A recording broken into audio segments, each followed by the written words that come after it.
Today, I'm going to talk about vermicomposting with red wiggler worms. This is great for your garden, and it doesn't even matter if you're squeamish or not. These worms will spread out and do wonderful things, breaking down all sorts of organic material in your garden, helping to spread wonderful, nourishing nutrients all over your yard. I cleared out the area around my desert willow today, mostly because the globe mallow was taking over and because I wanted to get more plants in the ground. But as I did, I noticed that a lot of the mulch that I had put down had not really broken down, and the soil was really dry and clumpy. So I knew that this was a good area for me to put some of the worms that I had just bought. I had the containers that are going to go in the ground, but I just needed to figure out where would be the best place. And this is the area that won.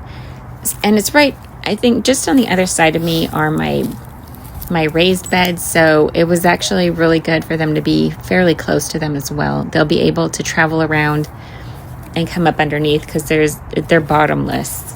There's nothing blocking the worms from actually going up into the beds. I don't know if they'll go in or not. They tend to live in the top 6 inches of the soil.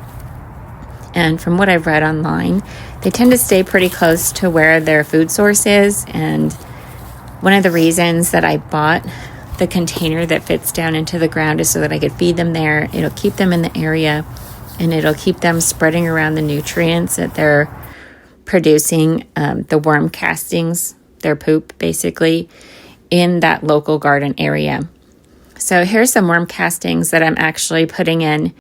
The reason that you even put worm castings in is not just for the nutrients, but for the biotic growth that's already there. So there's already the good bacteria there that helps, along with the worms actually eating the material, to digest and feed and transport nutrients around everywhere. So it's really good if you buy worm castings that they're still alive, so to speak, that you get them from a live source, and that you get them into the ground with your plants as soon as possible, even if you sprinkle them on top and then water all of that in. Get the good stuff into your soil, and that actually helps rebuild everything. I'm trying to plant some plants outside of where I know my yard is shaded, which is why they're all ending up on this one side. I want to make sure that there's going to be a sufficient area of worms. Where I actually dig the container in is on the other side from where these plants are. And as I was digging the hole, there were worms in that soil, and it was nice, moist soil. So I'm pretty sure once we get the water fixed over here around this tree, that was another discovery, that we'll have plenty of worms and lots of more of the organic material getting broken down for the mulch and everything that I put around here. So it looks like I'm actually digging into loose soil, but what's happened is the tree and the globe mallow and everything actually has done a very good job of loosening it up. But the majority of it is the mulch that I put down 6 months ago. My hair is like crazy. I'm trying to be more cognizant of my shade line because this wall, when it's in the winter, will cast a really serious shade over, 6 feet of my yard. So I'm trying to make sure I don't plant behind that. Probably my favorite tool.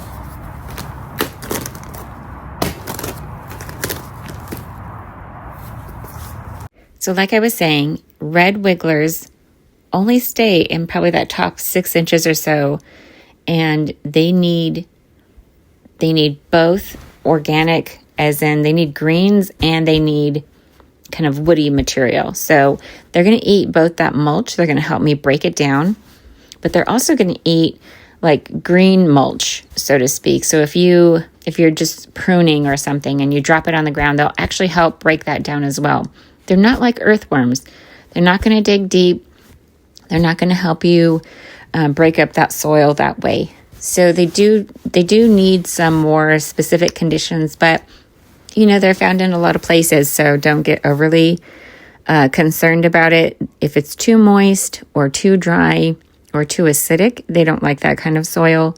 But for example, my bin that I have indoors with red wigglers, they're just there in coconut coir, and I keep it moist. I moisten it about once a week. It's not overly moist, but as you'll see in just a minute, the worms that I pull out that I just purchased from Arizona Worm Farm are actually pretty moist. They're in wet cardboard. So you don't have to worry about it. If you've ever walked on a sidewalk where it's rained and it's kind of flooded out and the worms are all on the sidewalk, they don't like to be in that kind of condition. So I got more worms so that I can get them out into my garden.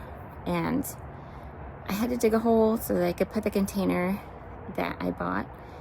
So it's already dug. It does have dirt in it because there's holes on the side so the worms can get in and out safely. So I'm just going to show you the whole setup right now. So like, here's the lid. You can put it either way. Put it this way, you can put it that way. It locks in place. You don't want stuff to get in here. A bird will actually come and just pick out your worms or whatever else, right? We could invite other critters. It's not as tightly packed as I would like for it to be, but I don't think the worms are going to care. As I was digging, I was already finding more worms, so I think they're going to be fine.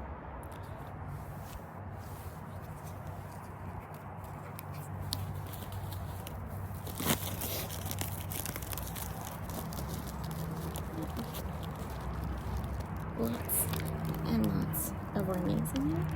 I just love wormies. They're so good. They do so many good things. I'm going to put half a bag here. Come on. There we go. So you can see what that looks like. That's filling it up pretty good.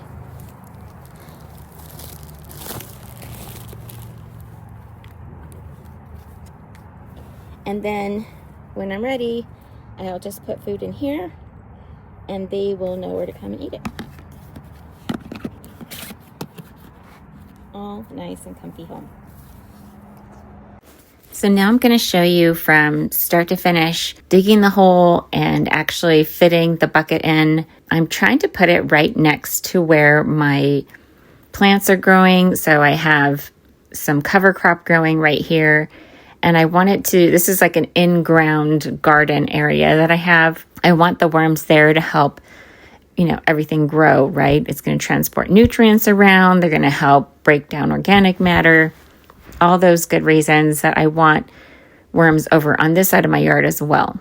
And just a note, when you're digging, it's probably a good idea if you can get these in place before you start planting things, like maybe before I had spread seed and let it sprout so I didn't have to accidentally almost step on it while I was trying to dig the hole. It just would have gone a lot easier. The other thing that you can't really see from right here is I keep trying to avoid, there's actually a cement border right underneath where I'm kneeling that also causes problems.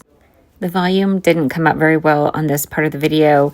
So what I'm trying to tell you is I don't work for Arizona Worm Farm, but I like their long sleeve breathable shirts because it helps me avoid getting bit by mosquitoes. And for whatever reason, they really like my blood.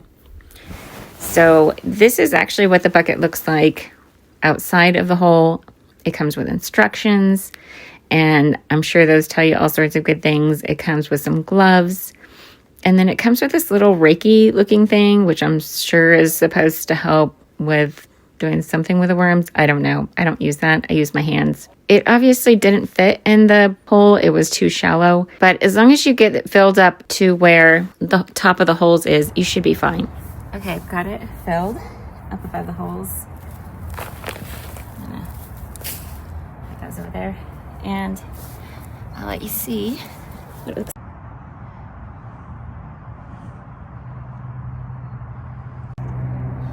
Okay, so once again, we're going to take our bag of worms. And you can see, this is how they come. They're stored. And I know at Arizona Worm Farm, this is just cardboard that's been cut up, and you can see they love it. They actually eat this as food. And I'm just gonna introduce them to their new home. Now I'm gonna go back and water everything. I'm gonna make sure I don't squish any worms. I think I actually put a little bit more in this one than I did in the other one, but that's okay. That's okay. And little wormies, look at. I know some people will be grossed out, but you can see there's even little babies in here. Little tiny baby worms. Anyways, wormy fun for me. I put a lid on it so my worms stay safe from any creatures that might eat them for food. So I forgot to talk about how to help your wormies replicate, how to help them, trying to make this PG, how to help them make babies. There you go. So the worms have a female and a male end, and in order for them to have babies, they have to have another worm. So you need them to come in contact with each other, which is part of the reason why you want them to come and eat at the same place. But one of the other tricks that I've learned, if you've seen my other video, you know what I'm talking about. I put bananas, like I just barely break open the banana so they can get in there. But I want it to be like their own private room. They'll get in there, there'll be a whole bunch of them, and they love that banana. They'll eat the peel and everything, but first they're gonna eat the nice, soft, juicy part, right? So I find clumps of worms in my bananas in my worm bin, and so that's what I feed them, and that helps them to come together in the same place, rub against each other, and then they have babies. So I just said I would explain the birds and the bees of the worms. Sounds weird to say that. Just so that you would know how to make sure that your worm population keeps going. Now they figure it out in the wild. I don't know how they do that, but I'm telling you so that you have a nice little tip to put in your back pocket. All right, happy gardening.